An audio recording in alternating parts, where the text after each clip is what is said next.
మన కళ్ళ ఎదుట కనబడుతున్న సాక్ష్యం. దైవజనులు యేసయ్య గారు విశ్వాసం మూలంగా జీవించాడా లేదా? జీవించి తన పరుగును కడముట్టించి దేవుని సన్నిధికి వెళ్ళాడు. ఇప్పుడు కూడా ఆ భక్తుడిని మనం తలంచుకుంటున్నామా లేదా? ఏమండి, సామెతల పుస్తకంలో నీతిమంతుని తలంచుకుంటే ఆశీర్వాదం, నీతిమంతుని తలంచుట ఆశీర్వాదము. ఆ యొక్క అభిషేకము, నీతిమంతుల మీద ఉన్న అభిషేకము మన తల మీదకి పరిశుద్ధ తైలాభిషేకం వలె, పరిమళ తైలం వలె మన మీద దిగి వస్తుంది. ఇవ్వండి బిడ్డలారా, మీరు నీతిమంతులు తలుచుకుంటున్నారా? ఎంతమంది తలంచుకుంటున్నారు? చేతులు ఎత్తండి. దేవుని నీతిమంతులు ఆశీర్వాదం మనకొద్దా? అసలు యేసయ్యని తలంచుకుంటున్నారా? అంతకంటే నీతిమంతుడు ఆయన. ఆ నీతిమంతులకే నీతిమంతుడు, మార్గం చూపిన వాడు, ఆయన గురించే కదా ప్రకటించింది. కష్టం వస్తే యేసయ్యని ప్రభువా ప్రభువా ప్రభువా నా సహాయం చేయండి. కష్టం తీరిపోతే అడుగుతావా? అదే మన విశ్వాసం. నీకు కష్టం వచ్చినా, నష్టం వచ్చినా, లాభం వచ్చినా ఏమండి, దేవుని వైపు చూసి విశ్వాసం మనకి ఉండాలి. హల్లెలూయా. చూడండి, విశ్వాసం మూలముగా హేబేలు యొక్క సాక్ష్యము జీవిస్తుంది. విశ్వాసం మూలముగా హనోకు యొక్క సాక్ష్యము జీవిస్తుంది. విశ్వాసం మూలముగా దేవుని సన్నిధికి ఎత్తబడ్డాడండి హనోకు. ఏమండి, విశ్వాసం మూలముగా ఎన్ని సంవత్సరములు బతికాడో భక్తుడు, అన్ని సంవత్సరములు దేవునితో నడిచాడు. మనం కూడా దేవునితో నడిచే అనుభవం కలిగి ఉండాలి. మనం దేవునితో నడవాలి. బిడ్డలారా, మన బాధలు కలిగినప్పుడు దేవుని సన్నిధి విడిచిపెట్టేయడం, ఎవరి సంతోషం కలిగినప్పుడు విడిచిపెట్టేయడం, బాధలు కలిగినప్పుడు దేవుని సన్నిధి పట్టుకోవడం. కొంతమంది బిడ్డలు బాధలు కలిగినప్పుడే దేవుని సన్నిధికి వస్తారు. బాధలు లేనప్పుడు, కష్టాలు నష్టాలు లేనప్పుడు దేవుని సన్నిధి వైపే చూడరు, మందిరం వైపే చూడరు. ఏమైనా బాగలేకపోతే దేవుని సన్నిధికి వస్తారు. ఆత్మీయులే, అనిలైతే పర్వాలేదు, కానీ ఆత్మీయులే వాళ్ళు ఏం లేదు, విశ్వాసం లేదు. మనం ఏముండాలి? ఇప్పుడు మన సాక్ష్యం జీవించాలంటే విశ్వాసం మూలంగా మనం జీవించాలి. చూడండి, కాలం కొంచెమే ఉంది. దేవుని రాకడ సమీపించి ఉంది. ప్రభు వస్తున్నాడు. మన దేవుని రాకడ సిద్ధపడాలంటే మనలో విశ్వాసం లేకుంటే మనం సిద్ధపడతామా? సిద్ధపడలేము. మనలో విశ్వాసం ఉండాలి. మనలో ఉన్న విశ్వాసాన్ని మనము కాపాడుకోవాలి. ఆ విశ్వాసాన్ని విడిచిపెడితే దేవుని ఆత్మను మనము సంతోషపెట్టే వారముగా కనపడతాం, దేవుడికి లేదు. దుఃఖపెట్టే వారముగా ఉంటాం. దేవుని ఆత్మని దుఃఖపరిస్తే దేవుడు ఒప్పుకుంటాడండి? ఏమండి, ప్రభువుని తిడితే అయినా సరే ఒప్పుకుంటాడే, కానీ ఆయన బిడ్డల్ని తిట్టినా, ఆయన ఆత్మను దూషించినా ప్రభువు ఒప్పుకోడు. మనం కళ్ళారో చూస్తున్నాం, ఆయన ఆత్మని దూషించిన బిడ్డలు ఏమైపోయారు, ఆయన బిడ్డలు తిట్టిన బిడ్డలు ఏమైపోతున్నారు చూస్తున్నాం, జరుగుతుంది. జాగ్రత్త. మన విశ్వాసాన్ని మనము కాపాడుకోవాలి. నీతిమంతులు ఏ మూలంగా జీవిస్తారండి? విశ్వాసం మూలముగా. ఒక భక్తుడేమో తన విశ్వాసం, తన బలిని దేవుడు స్వీకరించాడు. మరొక భక్తుడు విశ్వాసం మూలముగా తన చివరి మజిలీ వరకు నడిచాడు. మరణము చూడకుండా ఎత్తబడ్డాడండి. ఎవరండి? హనోకు. మరణం చూడకుండానే విశ్వాసం మూలంగా ఎత్తబడ్డాడు. దేవుని సన్నిధిలో ఉన్నాడు ఆయన. ఈరోజు నువ్వు మరణం చూడని నరుడెవరు? లేఖనం వాక్యము సెలవిస్తుంది, ఈ భూమి మీద పుట్టిన వాడు ఎవడు మరణం చూడకుండా దేవుని సన్నిధికి వెళ్ళేదండి? ఎవరో ఇప్పుడు అయితే ఎవరు వెళ్ళలేరు. భక్తులు ఒక్కడే వెళ్ళాడు మరణం చూడకుండా. ఇద్దరు భక్తులు వెళ్ళారు. కొరవలు ఏమైపోయారు? మరణం చూడాల్సిందే, మరణాన్ని రుచి చూడాల్సిందే.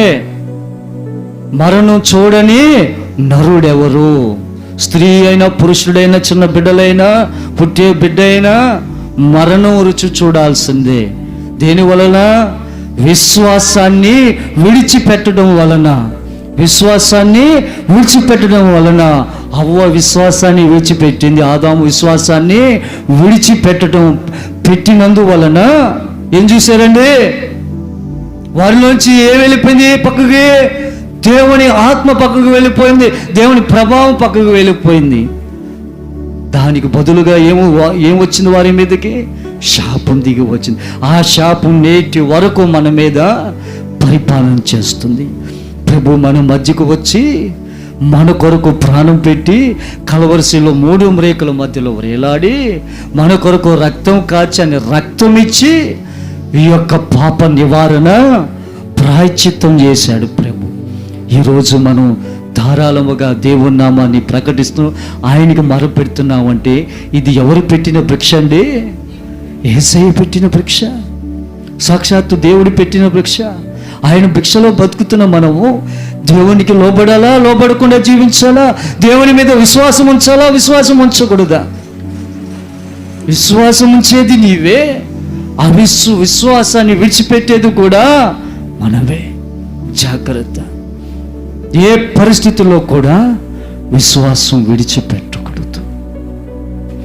కంటి ముందు ఇది సాక్ష్యం చెప్పే కదండి, ఒక బిడ్డ చనిపోతే ఆ కంటి ముందు కూడా ఆ వ్యక్తి, చనిపోయిన వ్యక్తి ఉన్నా సరే మనలో విశ్వాసము విడిచిపెట్టకూడదు. మన రక్త సంబంధికులు ఉన్నా సరే మనలో ఉన్న విశ్వాసాన్ని విడిచిపెట్టకూడదు. నాకు ఎంతో ఆశ్చర్యం వేస్తుంది, డాక్టర్ వృత్తి అంటే ఇలా ఉంటుందా అని. నాకు అప్పటిదాకా డాక్టర్ ఇలా చేస్తారు, కానీ డాక్టర్ ఎంత ధైర్యంగా ఉంటుంది. ఈ ధైర్యం ఎవరిచ్చారు వాళ్ళకి? మన యేసయ్య ఇచ్చాడు. మొట్టమొదటి ఆపరేషన్ చేసింది ఎవరండి? యేసయ్య. ఆపరేషన్ చేసింది ఎవరికి? మొట్టమొదటి పురుషుడికే. దేవుడే చేశాడు, దేవుడే చేశాడు. దేవుడే ఎంత నిబ్బరంగా ధైర్యం కలిగి ఉన్నారు. యేసయ్య మాదిరి ప్రభు శిలువలో మరణించేటప్పుడు ఎక్కడైనా చూడండి, ముఖం వికారం చేసుకుని ఏమన్నా గర్వం ప్రదర్శించాడా? దీన మనస్సు కలిగి ఉన్నాడు. వదకు తేబడిన గొర్రె వలె మౌనంగా ఉన్నాడు. మనకే 7 వాగ్దానాలు వదిలి వెళ్ళాడు ప్రభు. మనకి శ్రేష్టమైన మాటలు ఇచ్చి, చివరి మాటలు ఇచ్చి, ఈ మాటల ద్వారా నా రాజ్యానికి రండిరా బాబు, ఈ మాటల ద్వారా మారు మనసు పొందండి, నేను దాహం కలిగి ఉన్నాను, మీ దాహం కలిగి ఉండండి. ఏమండి?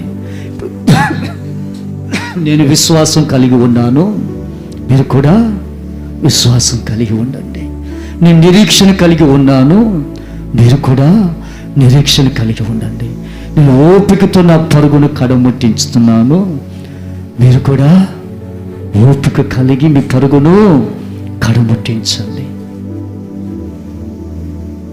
హేబేలు తన విశ్వాసాన్ని కాపాడుకున్నాడు, హనోకు తన విశ్వాసాన్ని కాపాడుకున్నాడు, నోవాహు తన విశ్వాసాన్ని కాపాడుకున్నాడు. విశ్వాస మూలముగా తన ఇంటి వారి కొరకు ఏం ఓడని కట్టుకున్నాడు నోవాహు? రక్షణ ఓడని కట్టుకున్నాడు. తన ఇంటి వారి రక్షణ కొరకు ఓడని కట్టుకున్నాడు. తనలో విశ్వాసం లేకుండా దేవుని వైపు చూడకుండా ఉంటే కట్టుకునగలడా? చూడండి, తన విశ్వాసాన్ని కాపాడుకున్నాడు. అబ్రహాము విశ్వాస మూలముగా పిలువబడ్డాడు. దేవుడు ఒక్క మాట పిలిచాడు, విశ్వాసం మూలంగానే ఆ మాటకు లోబడి వచ్చేసాడు సేవకి. ఏమండి? విశ్వాసాన్ని ఒక్క మాట సెలవిచ్చాడు ప్రభు, అంతే. ఆ మాటను పట్టుకుని వెళ్ళిపోయాడు. ఏ ప్రాంతానికి వెళ్తున్నానని తిరిగి మరొక మాట మాట్లాడలేదండి. తల్లిని, తండ్రిని, ఇంటి వారిని, బంధువులు మొత్తం విడిచిపెట్టాడు. భార్య వస్తే రా, లేకపోతే పోని మొత్తం విడిచిపెట్టు. నా దేవుని మాట నేను విడిచిపెట్టను. చప్పట్లు కొడదామా?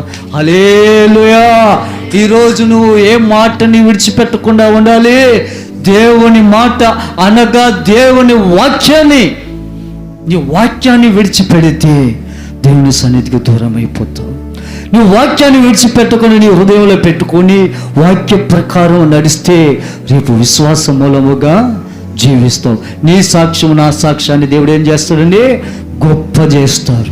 మనం గతించబోయిన మన సాక్ష్యము నేటి తరము కూడా చెప్పుకోవాలంటే మన విశ్వాసాన్ని మనం కాపాడుకోవాలి.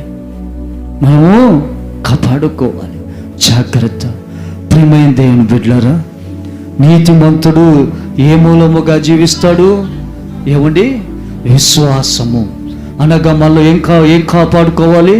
విశ్వాసాన్ని కాపాడుకున్న వాడే చివరికి దేవుని రాజ్యంలో చేరగలిగేది. 40 దినాల ప్రార్థన మనం ఏం చేసాం? విశ్వాసము ఫస్ట్, విశ్వాసము 2 దేవుని మీద ప్రేమ, 3 దైవ భయము ఉండాలి. విశ్వాసం ఉంటే సరిపోదు. ఈ విశ్వాసంలో ఏముండాలి? దేవుని ప్రేమ. ఈ ప్రేమతో కూడా మరొకటి ఏముండాలి? దేవుని భయము. ఈ విశ్వాసంలో ఈ 2 కలిసిపోయి ఉండాలి మనలో. విశ్వాసం ఉన్న వ్యక్తిలో ఏముంటాయి? నీతిమంతులు ఏముంటుందమ్మా? ప్రేమ. అది ఏ ప్రేమ? దేవుని ప్రేమ. 3వది ఏముంటుంది? భయము అనగా దేవుని భయము. అమ్మో, ఈ బిడ్డతో నేను దురుసుగా మాట్లాడితే దేవుని దృష్టికి నేను దూరం అయిపోతాను. దేవుని సన్నిధి ఆ యొక్క భయము, అమ్మో నేను దేవుడు రాకలే ఎత్తబడనేమో అని ఒక భయము నీలో ఉంటే ప్రార్థన విడిచిపెట్టవు, విశ్వాసాన్ని విడిచిపెట్టవు, దేవుని ప్రేమని విడిచిపెట్టవు, దేవుని భయాన్ని విడిచిపెట్టవు. ఇవన్నీ కలిగి మనము జీవించాలి. జాగ్రత్త. ప్రియమైన దేవుని బిడ్డలారా,